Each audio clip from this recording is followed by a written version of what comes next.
Señor, gracias por la palabra, por hablar a nuestro corazón. En el nombre de Jesucristo presentamos ante ti esta semana mayor que hoy comienza y pedimos que tú nos hables y que sea una semana literalmente bajo la unción y el poder del Espíritu Santo de Dios. Amén y amén. Siéntese ahora sí, por favor. Bien, nos encontramos dentro de la semana o el mes más bien de expansión, de crecimiento, de llevar las buenas nuevas de salvación. Y estamos haciendo énfasis en MM33, su mandato, nuestra misión. Y queda claro que es una visión, una unidad que Dios ha dado a las asambleas de Dios a nivel mundial. Desde que yo tengo uso de razón, nunca había visto un plan de unidad tan profundo en todas las asambleas de Dios en Colombia. Quienes lo alcanzamos a vivir en el año 1980, Asambleas de Dios hizo algo impactante que se llamó Invasión 80. Se predicó la palabra en parques, en plazas, en estadios, se pintaban las piedras, los murales por las carreteras, campañas en un lugar y en otro, y eso dejó como fruto miles de vidas a los pies de Cristo y decenas de iglesias que se abrieron en todo el país. Ese fue un impacto extraordinario. Ahora nos proponemos en MM33, MM es el número 2000 en romano, y colocaron el 33 pues en número normal, para decir que nos proponemos para el año 2033, cuando vamos a celebrar los 2000 años de la obra redentora de Cristo en la cruz del Calvario. Yo no sé si usted se ha puesto a pensar, pero somos una generación de algunos privilegios. Los 500 años del descubrimiento de América en el año 1992, en el año 2017 los 500 años de la Reforma con Martín Lutero, el cambio de siglo, y ahora, si Dios nos da la vida, en el año 2033 celebraremos los 2000 años de la obra redentora de Cristo Jesús. Así que en MM33, su mandato, nuestra misión, el propósito es el siguiente: que para esa fecha, como una honra para la gloria de Dios, intencionalmente trabajaremos para la extensión del reino, para llegar a 1 millón de iglesias en todo el mundo. 1 millón de iglesias. Para este momento, sabemos todo lo que pasó en la pandemia, pero podemos calcular que estemos entre 375,000 a 400,000 iglesias en el mundo entero. La meta es llegar a 1 millón. Y número de creyentes, se habla de un promedio de 65 millones de creyentes, asambleas de Dios a nivel mundial. La meta es llegar a 100 millones de creyentes. ¿Es posible? Es posible con la ayuda del Señor. Si usted y yo tenemos la convicción de poder extender el reino de los cielos. Por eso hace 8 días pasamos un video de Asambleas de Dios a nivel mundial. Muy lindo, por cierto. Hoy queremos pasar un video que habla de Asambleas de Dios en Colombia. Veámoslo.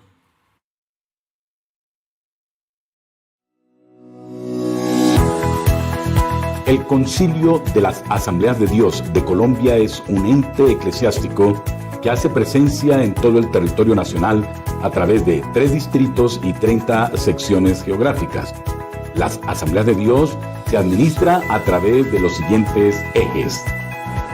El eje de educación propende por la formación de las nuevas generaciones de líderes y ministros. A través del eje de comunidad de ministros se propone atender todas las familias ministeriales. En este eje estamos trabajando básicamente en lo que es la extensión del reino. Tenemos la pastoral de extensión, donde se piensa en la plantación de iglesias. Contamos con la Dirección Nacional de Misiones Transculturales de las Asambleas de Dios y tenemos la pastoral pentecostal. Recursos se encarga de gestionar con honestidad, administrar con transparencia y generar una trazabilidad entre los recursos y la extensión del reino.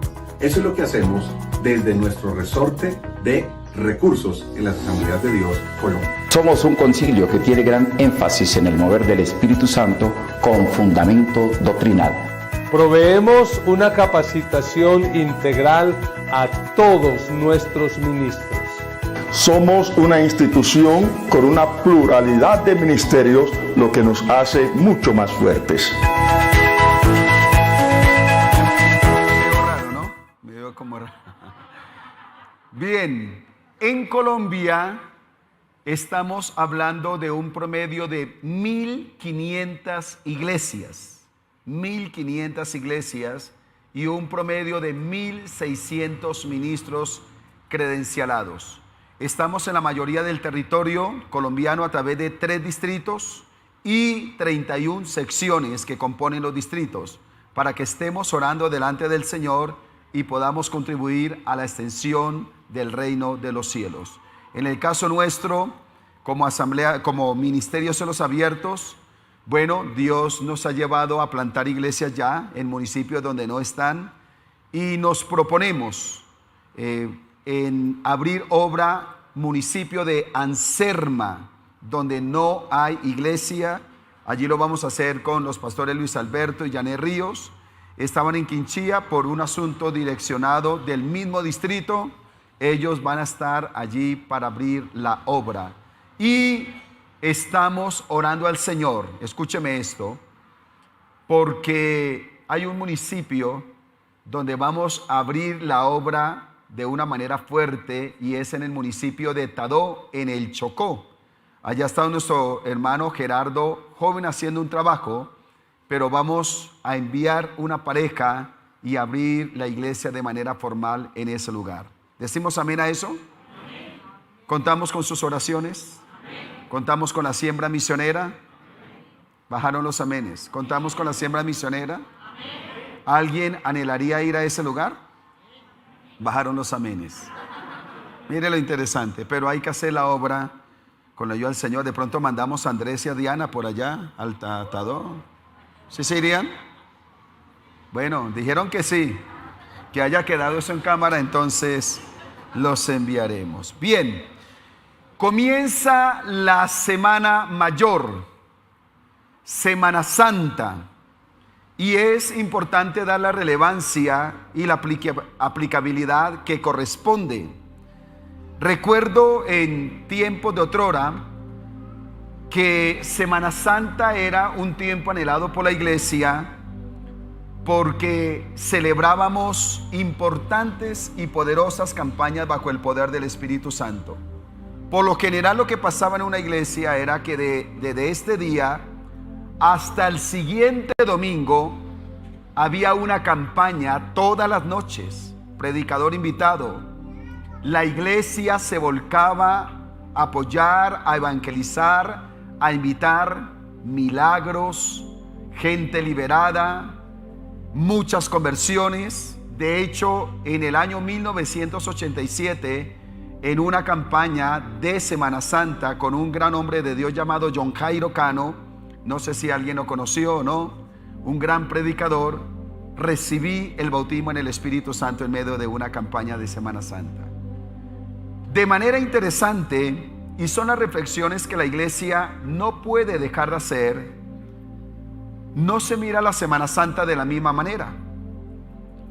Yo no sé si para callar la culpa o para camuflar el asunto, hoy hasta se han usado unos calificativos interesantes. Turismo religioso. Turismo religioso. Y se ha considerado que es el tiempo de la playa, es el tiempo de las vacaciones, es el tiempo de la piscina, pero no le estamos dando el sentido que debe ser.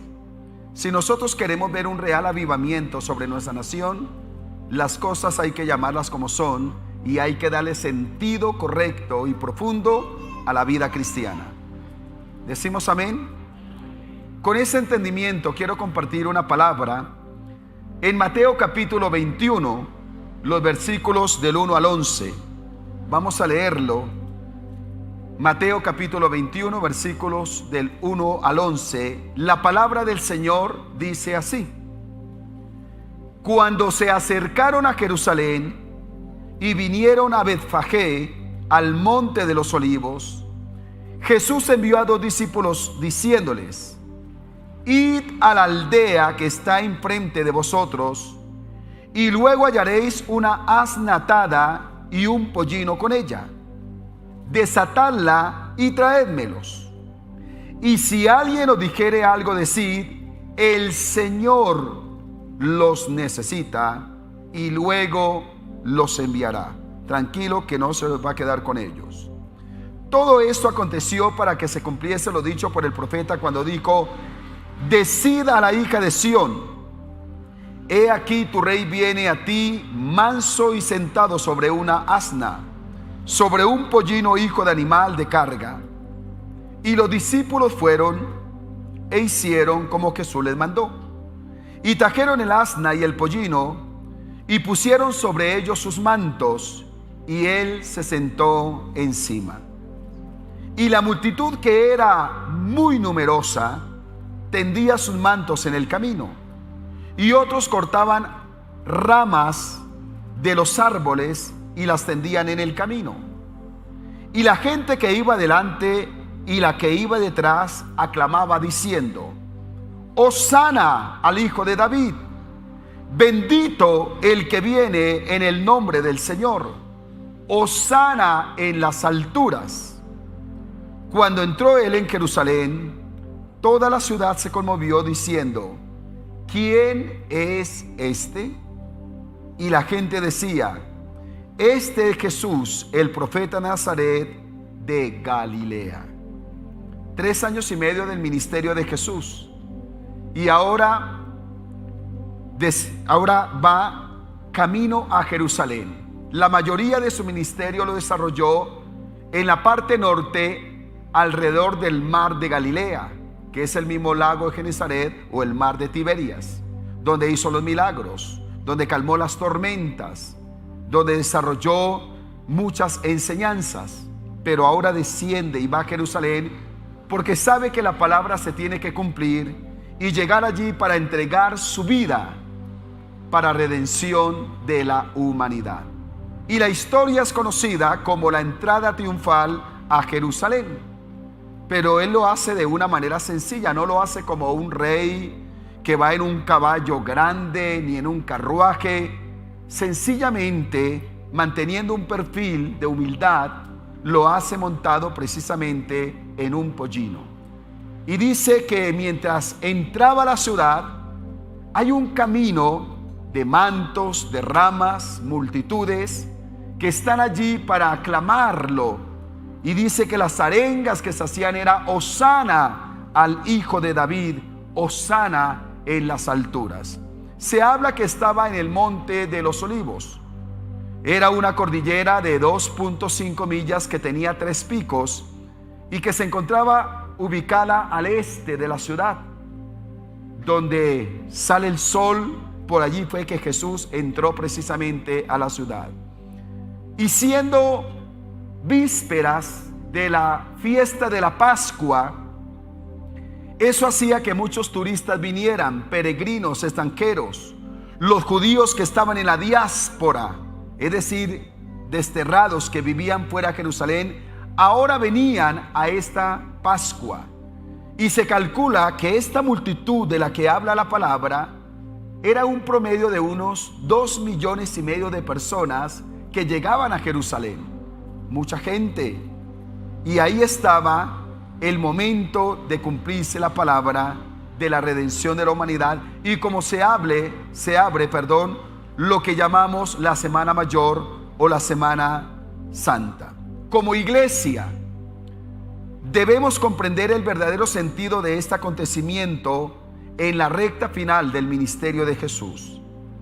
A tener en cuenta de mantenernos enfocados en la misión, si de eso se trata. Por eso he puesto el título a esta enseñanza: enfocados en la misión. Enfocados en la misión.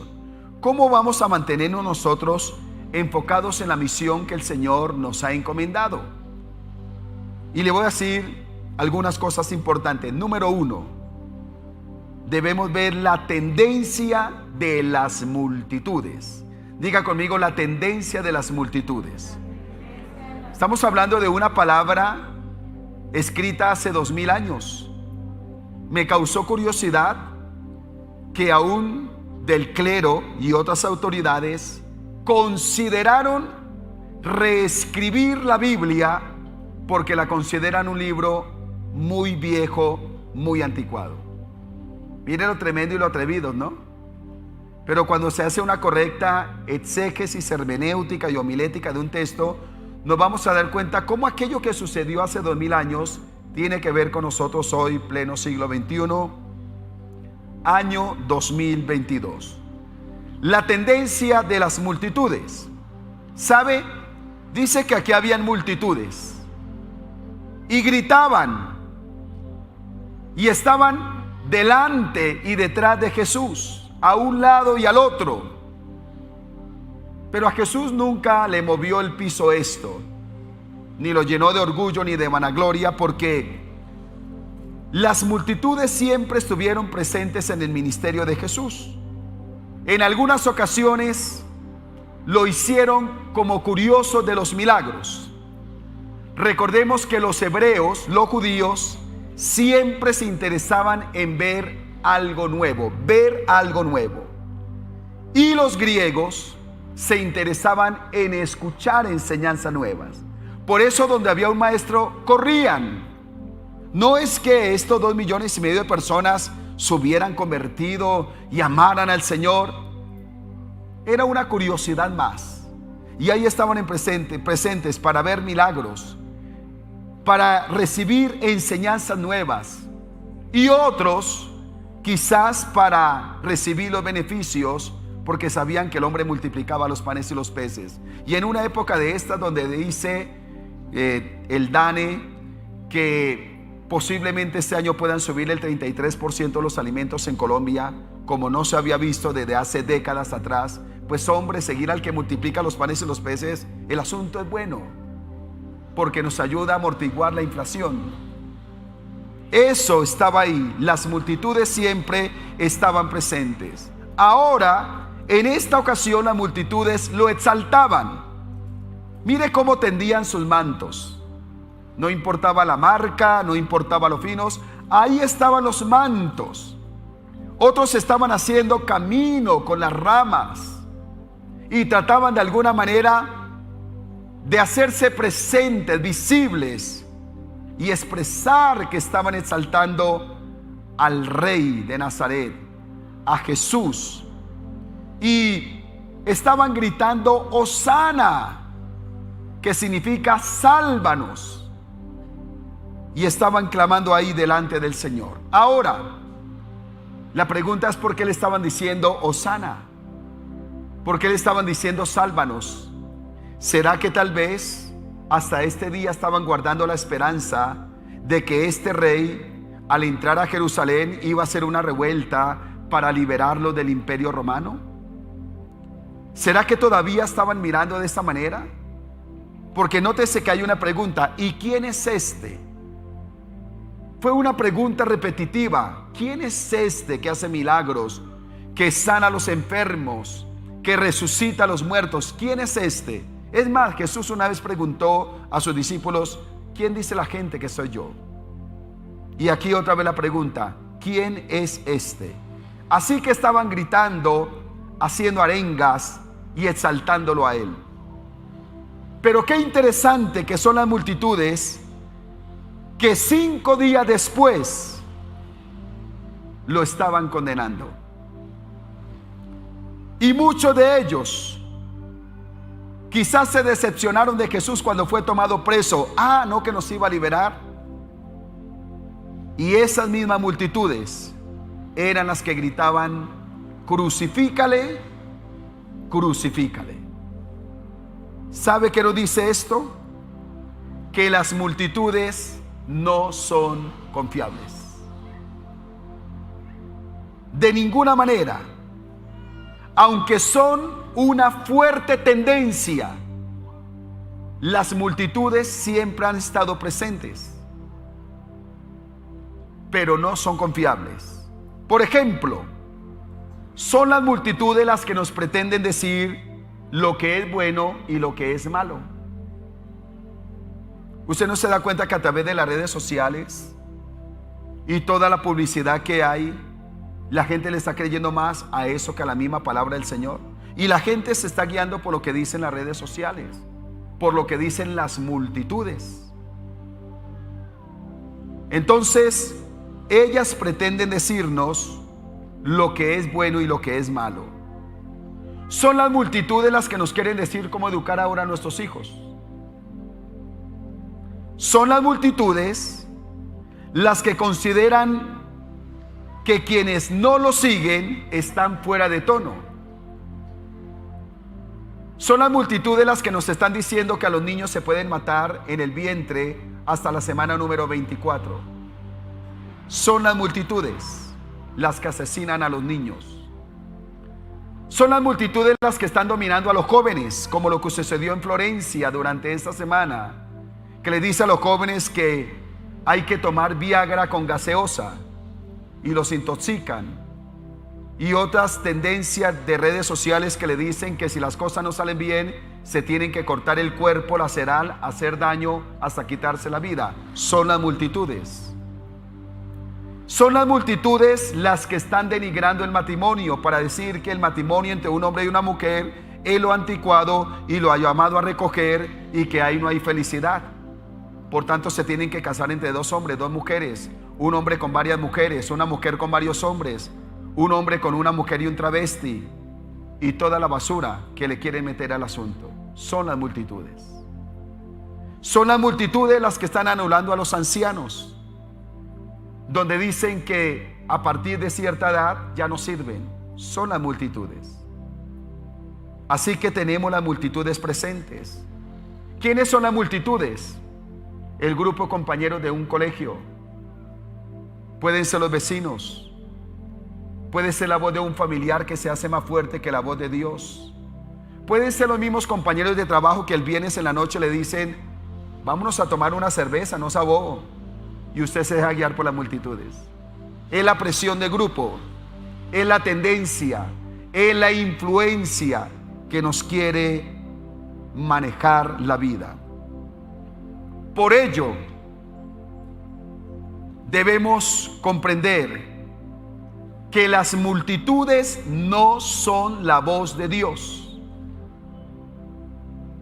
Porque las multitudes prometen, pero no cumplen.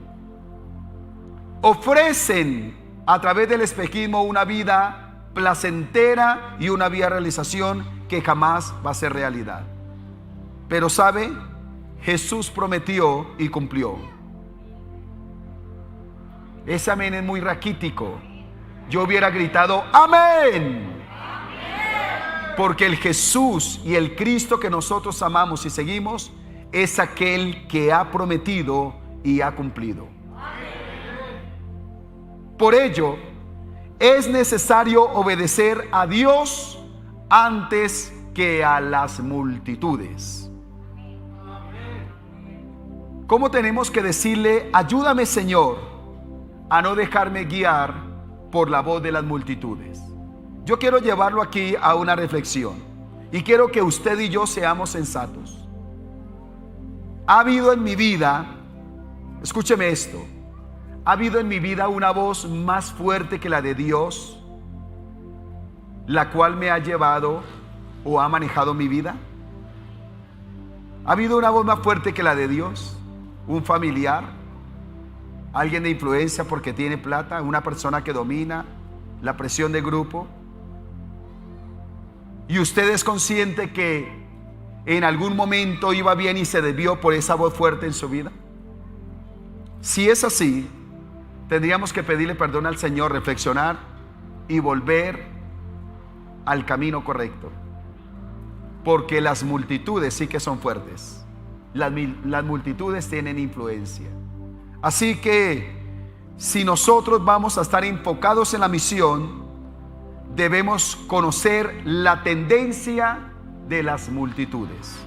Pero número 2, debemos comprender la demanda a los discípulos. Si vamos a estar enfocados en la misión, la tendencia de las multitudes y número 2, la demanda a los discípulos. Ahora yo quiero mirar a los discípulos en el texto, porque ya vimos las multitudes. Y mire cómo hay una demanda a los discípulos. Y la primera es escuchar con atención a Jesús. Escuchar con atención a Jesús.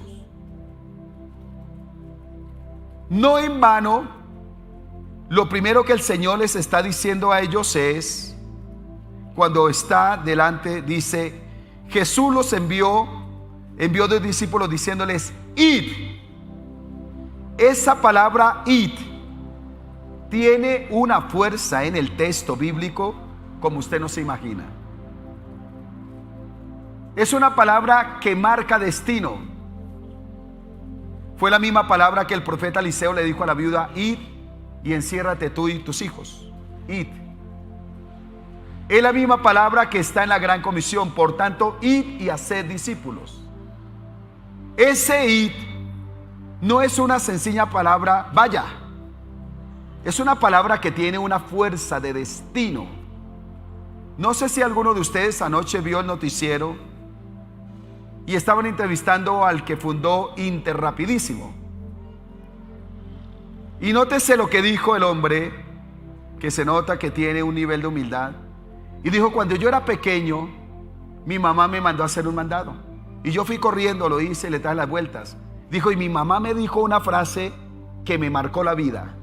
Dijo, este chino sí sirve para hacer mandados.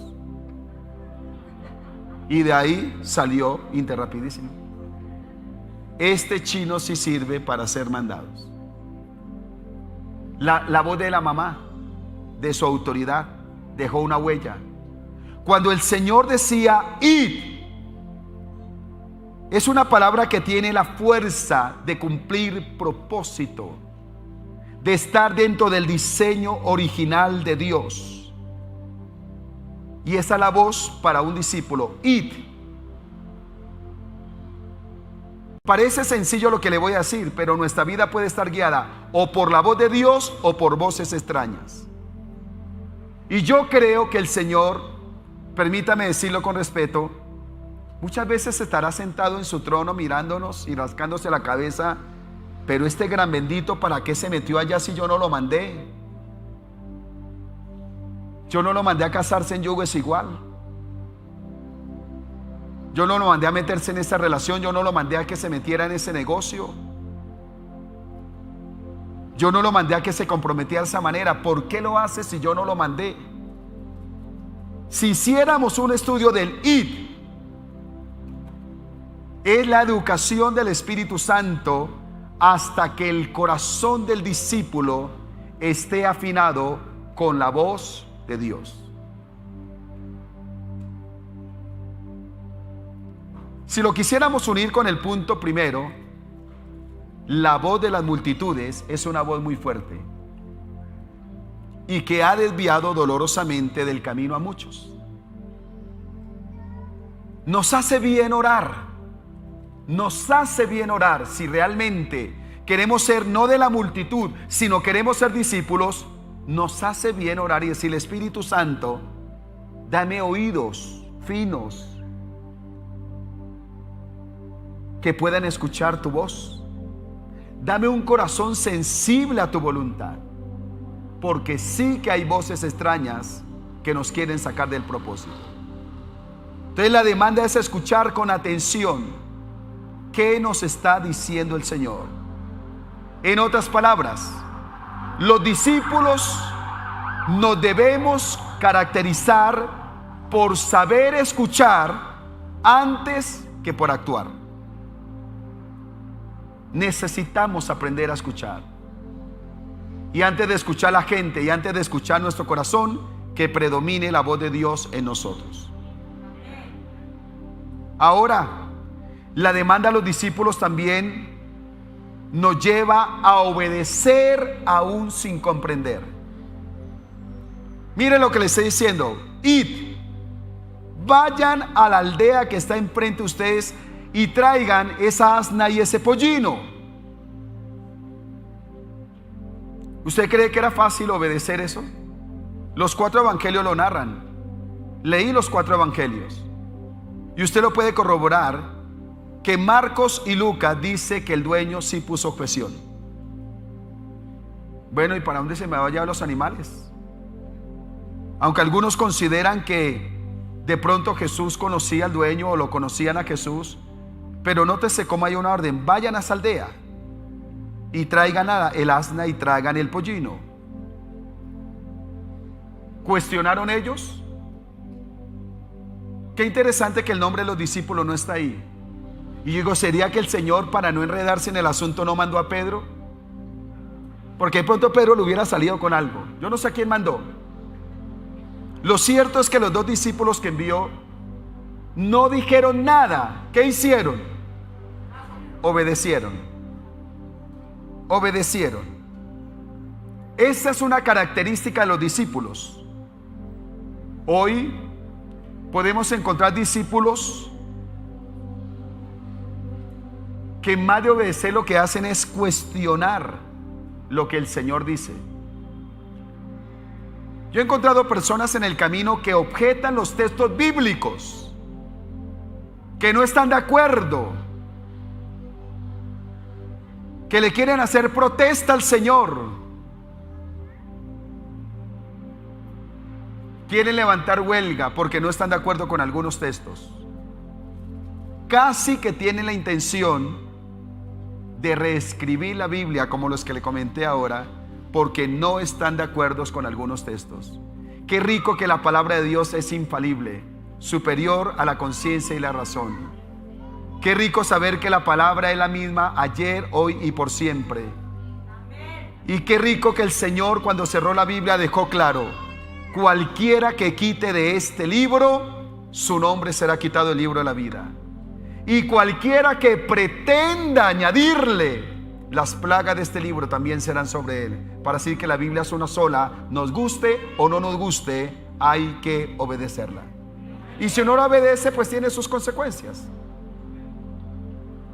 Pero la palabra no es para objetarla ni para cuestionarla.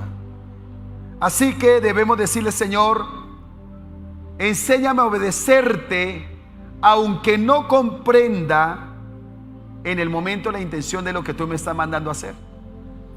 ¿Sabe que el Señor manda a hacer cosas a veces que no comprendemos? Pero que hay que obedecer.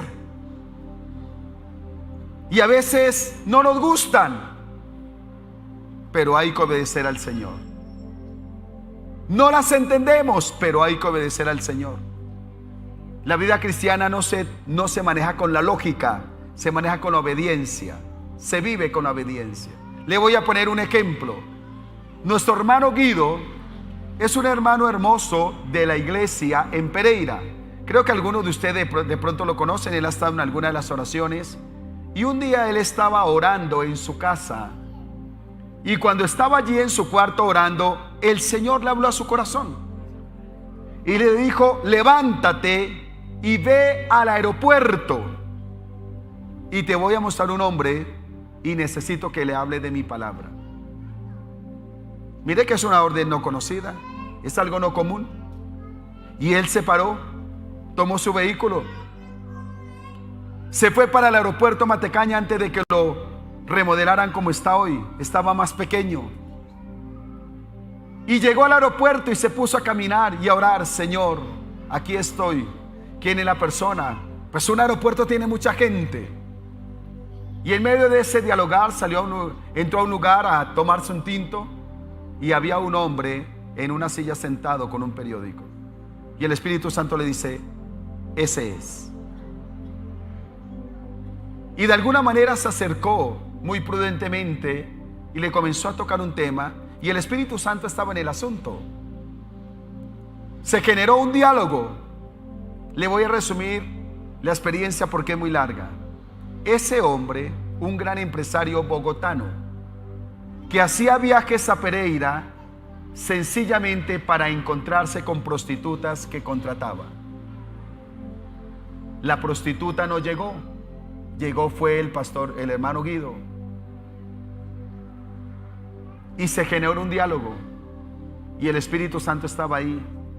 El hombre redarguido por el Espíritu Santo reconoce su falla. Es tan impresionante que Dios trajo al hermano Guido aquí para ministrarle a esa familia y restaurar un hogar. ¿Entendía al comienzo lo que el Señor quería hacer? No. ¿Usted cree que Abraham, cuando salió de Ur de los Caldeos, sabía qué tenía que hacer? Pues el Señor le dijo: vete, tu tierra y de tu parentela. No le hizo huelga, no le hizo paro, no tiró piedra, no hizo grafitis. Obedeció. Solo aquellos que están dispuestos a obedecer sabrán lo que es vivir bajo cielos abiertos, porque obedece la palabra. Así que tenemos que decirle: Señor, gracias, porque cuando tú nos mandas a hacer algo, siempre saldrá bien. Alguien que diga amén a eso. Ahora, la demanda.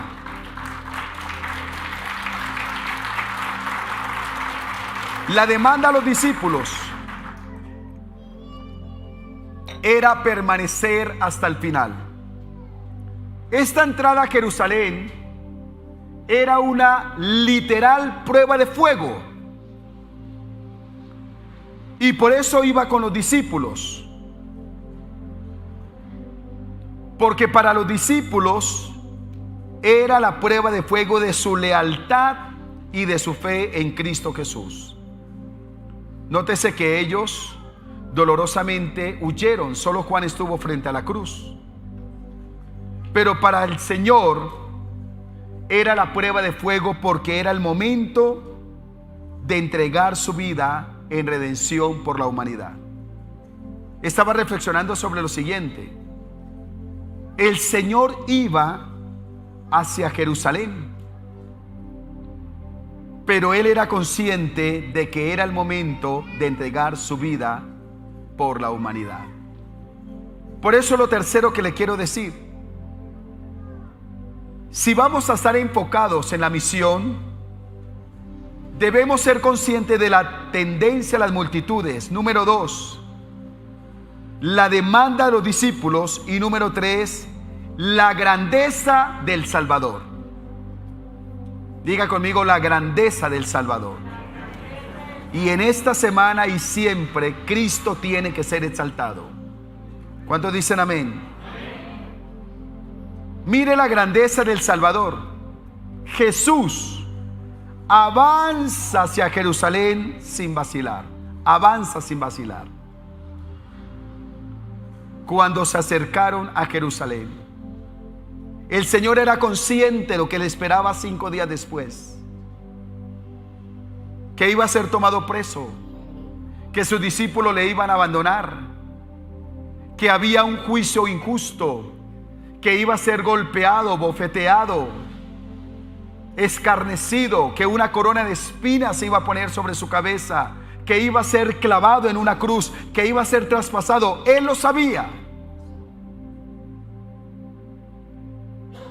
A mí me parece que es impresionante lo que hace Jesús: avanzar sin vacilar. Hagámonos esta pregunta: ¿cuál sería nuestra reacción, y Dios nos guarde, si el día de mañana llegara una carta a nuestra casa, al lugar donde vivimos, con una amenaza que nos van a matar? Lo primero que me imagino es el río Tunjuelito inundado, desbordado de las lágrimas, llorando y llorando y llorando. No me imagino cuántos irían a pedir asilo político a los Estados Unidos.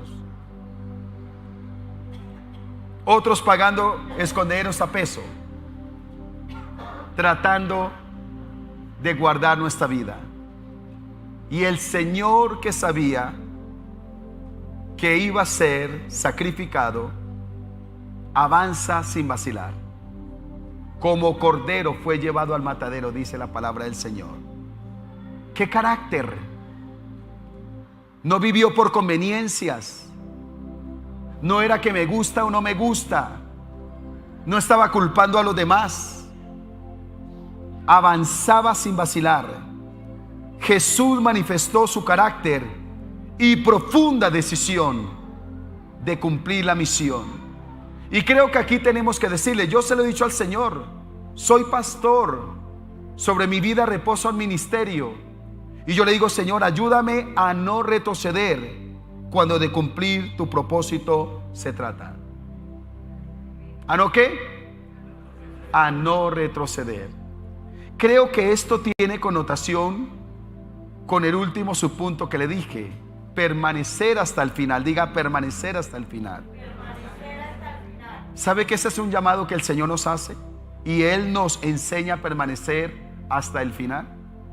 Yo quiero hablar con respeto. Y quiero que toda palabra que yo diga de aquí usted me la tome con respeto. Si en algo me equivoco, le pido perdón. No quiero burlar de nadie, no quiero subestimar a nadie. Anoche me acosté escuchando una conferencia no cristiana, pero muy buena. Estoy escuchando unas conferencias muy interesantes. Y hablaba de una psiquiatra suiza. Esta mujer hizo una investigación. Se atrevió a hacer un estudio en los Estados Unidos que en primera plana la juzgaron porque ella empezó a entrevistar moribundos y a descubrir cuál era el último sentir, las últimas palabras de una persona antes de morir. Y pudo detectar algo que no era el apego a sus pertenencias. Le causó curiosidad en su estudio que ni siquiera era el amor por los familiares, aunque lo expresaban de alguna manera, pero descubrió que lo que más predomina en los moribundos es el remordimiento por lo que pudieron hacer y no hicieron. Interesante. Si debemos permanecer hasta el final, si el Señor avanzó sin vacilar, yo creo que eso tiene una relevancia hoy. ¿Será que tenemos que esperar a nuestra última hora para reflexionar sobre lo que era nuestra misión sobre esta tierra? Déjeme decirle esto y por eso pedí que me comprenda si en algo me equivoco. Yo he escuchado también un par de personas en su última hora. Y a diferencia, pero en similitud a lo que decía esta psiquiatra suiza, yo he escuchado frases como estas. Présteme atención. Yo he escuchado frases como estas. Señor, si me sanas ahora sí te voy a servir.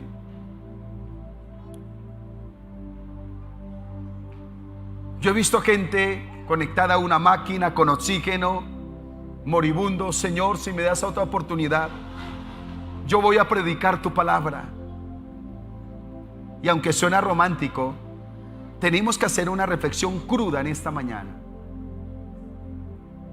Y ahora que no tenemos el oxígeno puesto, y ahora que no soy un moribundo, y ahora que no estoy en las últimas 3 horas de vida que me quedan, que no estoy siendo carcomido con un cáncer, y que Dios bendiga y ayude a toda persona que está en esa situación, ¿por qué no lo hacemos hoy? Es hoy que lo tenemos que hacer. Es hoy que tenemos que predicar la palabra. Es hoy que tenemos toda la salud.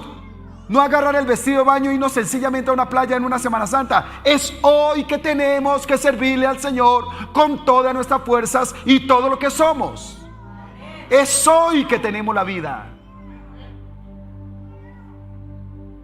¿O quiere esperar a estar en las últimas horas para botar un par de lágrimas y decir que ahora sí le va a servir al Señor si lo sana, como manipulándolo? No tiene que ser así. Es hoy que tenemos que servirle al Señor y hacerlo con todas nuestras fuerzas. Es hoy.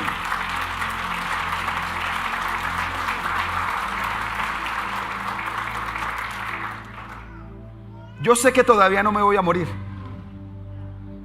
por cosas que Dios me ha dicho. Pero si hoy yo muriera,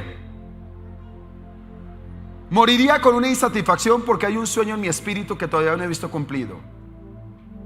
Pero moriría con paz porque he entregado mi vida para servir al Señor con todo mi corazón. Le he servido a Dios con toda mi vida. Y le desafío a que usted le sirva a Dios. No sé si me está escuchando por primera vez. cualquiera que sea su situación, antiguo o nuevo, sírvale a Dios con toda su vida. No espera estar, Señor, si me sana, te sirvo. ¿Ya para qué? ¿Ya para qué? ¿Ya para qué? Es hoy que tenemos que servirle al Señor. El Señor avanza sin vacilar, ordena sin violentar. Nótese cómo el Señor dice en el pasaje que cuando preguntaran si alguien ponía objeción, ¿qué tenían que decir? El Señor lo necesita. Algunos dicen que Jesús pudo haber conocido al dueño de los animales. Pero aquí hay una palabra que tiene fuerza también, y es el Señor, el Kyrios. La máxima autoridad lo necesita. Y se lo va a devolver después, tranquilo. Así como devolvió las barcas, el Señor no lo hizo conejo a nadie. Lo que usó, lo devolvió, y lo devolvió bendecido. Un día le dijo a Obed-Edom: préstame tu casa para que esté ahí mi arca, porque ya sabe que murió Usa por no haberlo hecho correctamente. Y le arrendaron una pieza ahí en la casa para que subiera el arca por 3 meses. Y el Señor pagó, pero pagó bien, porque dice que la casa de Obed-Edom fue prosperada a causa de la gloria de Dios por el arca. ¿Cómo tenemos que conocer? ¿Cómo tenemos que conocer? ¿Cómo tenemos que conocer al Dios que nos dice: necesito tu vida, necesito tu casa para que se abra un grupo vida, necesito lo que tú tienes, pero no te lo voy a quitar, te lo voy a devolver, y bien bendecido y bien multiplicado? Yo creo que me hice entender en eso.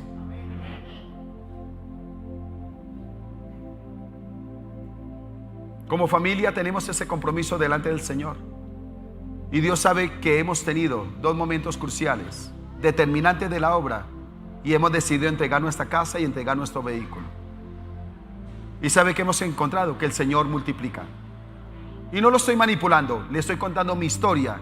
Usted sabrá qué historia escribe, pero le estoy contando la mía. Y nos ha ido bien. Y conocemos al Dios que nos pide el asno, pero que lo devuelve bendecido. ¿Cuántos dicen amén a eso? Déjeme ir terminando porque el reloj avanza.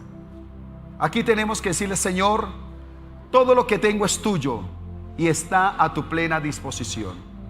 El Señor necesitaba un asna y un pollino, un burro.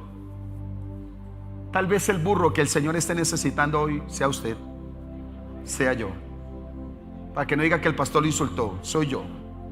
Yo soy el burro, no me toco las orejas, pero entiendo el mensaje. El Señor no necesita. Tal vez lo necesita en esta Semana Santa para que usted predique la palabra. Jueves y viernes vamos a tener 2 servicios lindos aquí con los misioneros Ambrosio y Jessica. Qué lindo que traigamos vidas para que conozcan a Jesús. Diga: yo soy el burro, dígalo.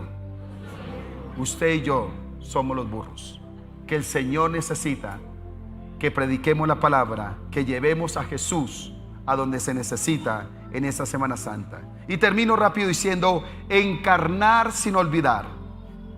La grandeza del Señor: avanzar sin vacilar, ordenar sin violentar, encarnar sin olvidar. Porque estaba cumpliendo la palabra de Zacarías capítulo 9, versículo 9. Alégrate mucho, hija de Sión, da voces de júbilo, hija de Jerusalén. He aquí tu rey vendrá a ti justo y salvador, humilde y cabalgando sobre un asno, así sobre un pollino, hijo de asna.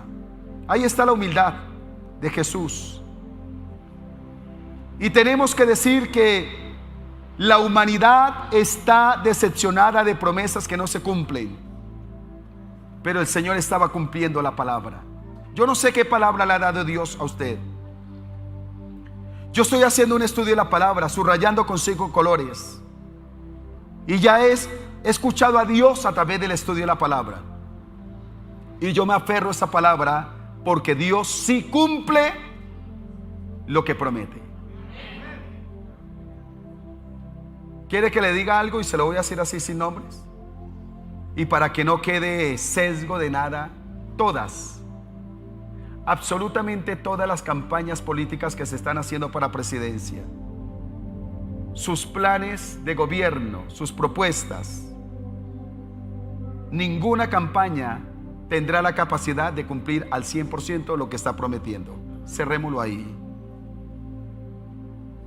La entrada triunfal entonces nos presenta al Jesús que cumplió el propósito para redimir la humanidad, al Jesús que es el Señor y dueño de todas las cosas, al Señor que cumple su palabra. Decimos amén. Ahora nos corresponde a nosotros estar enfocados en la misión de cumplir la voluntad de Dios. Coloquémonos en pie.